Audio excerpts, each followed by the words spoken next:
Les jeunes décodent. Un balado proposé par Ubisoft Éducation et la puce à l'oreille avec Grace, Dalia, Danian et Kenza du collectif Les Jeunes en parlent. Salut, moi c'est Dalia. Et moi c'est Danian. Nous, on s'intéresse aux nouvelles technologies et on s'est demandé si elles pouvaient avoir un impact positif sur les problèmes de société. Fait qu'on a décidé de s'en parler. Et aujourd'hui, on va discuter de l'intelligence artificielle et la santé avec Grace et Kenza. Salut! Mais attends, c'est quoi l'intelligence artificielle déjà? Rappelle-toi, on en a parlé à l'épisode 2. C'est la branche informatique consacrée à la création de systèmes pour effectuer des tâches qui requièrent habituellement l'intelligence humaine. Ah ouais, c'est vrai. D'ailleurs, j'ai entendu dire qu'au CHUM de Montréal, on utilisait des machines à intelligence artificielle pour le triage aux urgences. Ah ouais? Et comment ça fonctionne pour les urgences? Dans le fond, les patients arrivent aux urgences et entrent leurs informations dans un ordinateur. L'ordinateur les trie ensuite selon le niveau d'urgence.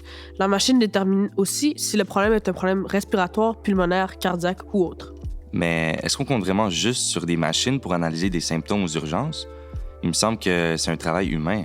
Sans noter qu'il faut plusieurs années d'études pour pouvoir donner ce genre de diagnostic. Ouais, j'avais entendu ça aussi. Ouais, non, vous inquiétez pas, il y a toujours une vérification humaine, comme va nous l'expliquer Jaume plus tard. Puis bien sûr, il faut rester critique, c'est-à-dire qu'étant donné que c'est une technologie nouvelle, il faut s'assurer que le triage est de qualité. Comment on ferait ça? On fait des tests pour évaluer et mesurer l'efficacité des machines avant de les mettre en application. OK. J'avoue que c'est rassurant.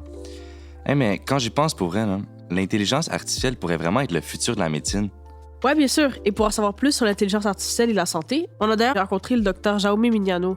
Il travaille au CHUM, le centre hospitalier de l'Université de Montréal, et il étudie aussi l'intelligence artificielle. On écoute ça tout de suite.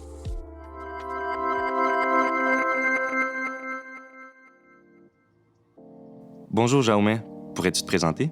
Parfait, donc bonjour à tout le monde. Moi c'est Jaume Mignano. Je suis gynécologue obstétricien au CHUM, à l'hôpital de l'Université de Montréal. Et je suis aussi étudiant en doctorat à l'Université McGill. Et je passe ma recherche dans l'application de l'intelligence artificielle dans les domaines de la santé. C'est vrai que là, on entend de plus en plus parler de l'intelligence artificielle dans tous les domaines de la vie. De plus en plus, on l'entend aussi dans les domaines de la santé. Dans les hôpitaux, on essaye de plus en plus de l'appliquer, surtout par rapport donc, à la personnalisation de la médecine. On peut aussi l'appliquer dans les systèmes de prédiction, quand on essaye de prédire, par exemple, la récurrence d'une maladie cancéreuse. Et surtout, on l'applique aussi dans l'imagerie médicale. Donc, c'est un des domaines dans lesquels l'intelligence artificielle, il a eu beaucoup d'avancements dans les dernières années. Donc, pourquoi et comment est-ce que l'intelligence artificielle est employée dans le domaine médical? Donc, en fait, l'imagerie médicale, ça concerne le diagnostic par image qu'on utilise au niveau des hôpitaux. Ça peut être l'échographie des femmes enceintes. Ça peut être aussi des rayons X, mais aussi quand on fait, par exemple, quand on a des problèmes au niveau des genoux, les médecins, ils vont nous recommander de faire une résonance magnétique.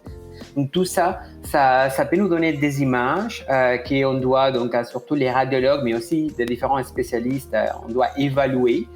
Donc, c'est clair que dans l'image médicale, un des problèmes qu'on a, c'est qu'on a un grand volume des images qu'il faut analyser. Donc, pour les radiologues, ça entraîne beaucoup d'heures de regarder des images. C'est une tâche qui est vraiment répétitive. Donc, c'est là où l'intelligence artificielle, il a apporté beaucoup d'aide. On entraîne les algorithmes en lui disant quelles sont les images qui sont pathologiques, qui ont une maladie, et les images qui sont normales, qui n'ont pas de maladie.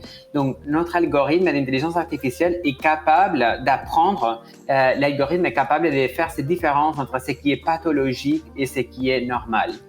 Donc, on peut lui demander à l'algorithme de nous dire parmi ces 100 images qui viennent d'arriver à notre service de radiologie, quelles sont les images qui potentiellement peuvent avoir une maladie.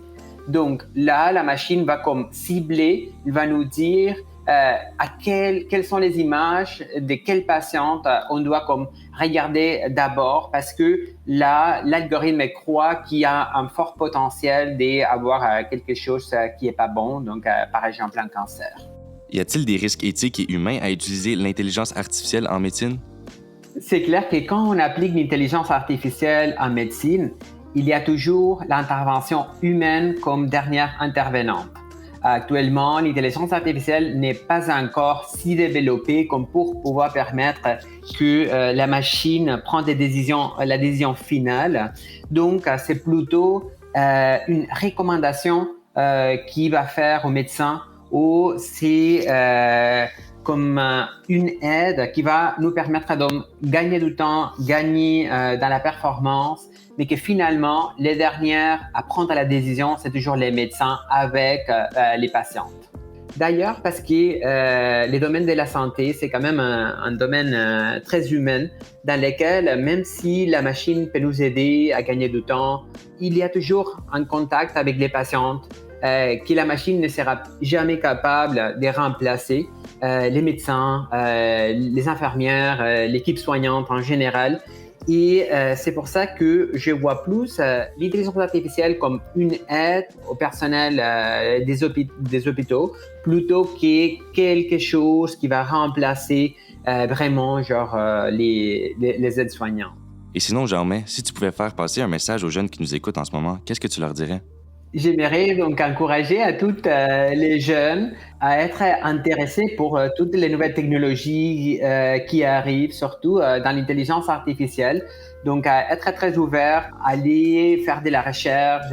C'est quand même quelque chose qui est en train d'arriver, mais que probablement dans quelques années, on va les voir vraiment dans notre vie, dans les quotidiennes, dans notre maison, dans notre voiture et bien sûr aussi dans notre hôpitaux. Et si ça vous intéresse, donc vous pouvez toujours continuer le développement de cette science qui nous aide de plus en plus à tous les jours.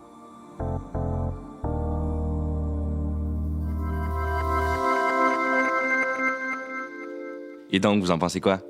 Je trouve ça intéressant et rassurant qu'il y a toujours une vérification humaine. Ouais, moi, j'ai trouvé ça intéressant aussi qu'il y ait un peu un sens de priorité. Comme ça, on regarde qui sont les personnes qui ont le cas le plus urgent, puis on va pouvoir les aider pour pas qu'il soit trop tard, on va dire, avant qu'ils soient soignés. Ça gagne du temps pour ces personnes-là, puis en même temps, ça aide les gens, les infirmiers et les médecins à pas être trop débordés par tous les cas qu'il peut y avoir. Mm-hmm. Et moi, ce que j'ai aimé, ce qu'il a mentionné, c'est qu'on entend souvent les gens ont des craintes que l'intelligence artificielle va venir remplacer leur travail. Mais là, il a vraiment dit que le domaine de la santé, c'est vraiment un domaine où le contact humain est nécessaire. C'est ça, ça fait juste sauver du temps. Ouais, c'est rassurant pour les gens qui travaillent dans le milieu de pas se sentir remplacés totalement par l'intelligence artificielle. Ouais, moi, je veux un beau futur dans la médecine avec l'intelligence artificielle. Et moi, je me dis, il y a une certaine limite que le cerveau humain peut retenir. OK. Donc, si tu entres dans la machine toutes les données possibles, il retient tout, donc ça va être plus efficace, on va dire, qu'une personne. Ce serait plus fiable, selon moi. Efficace pour repérer le problème. Exactement. Mais après ça, pour le régler, je pense quand même que ce serait tout le temps un être humain parce que ça fait quand même... Tu as besoin d'un jugement quand même par rapport à la personne elle-même. Mais un doute que j'ai aussi, c'est le fait que toutes mes données peuvent être accessibles à plusieurs personnes. Je comprends ton doute. Ce que tu veux dire, c'est que tu donnes tes données à l'intelligence artificielle, la machine, puis elle peut les réutiliser pour certains autres projets. Mais ici au Québec, il y a de la confidentialité au niveau des machines, donc chaque patient doit signer un contrat ou donner son accord pour qu'on puisse réutiliser ces données pour les utiliser pour d'autres projets. Ben, dans le fond, il faudrait que tu donnes ton accord pour que tes données rentrent là-dedans. Exact. OK. Bon, ben, j'espère que ça vous rassure un peu plus. Merci, Grace et Kenza. Et à la prochaine. Merci. À la prochaine.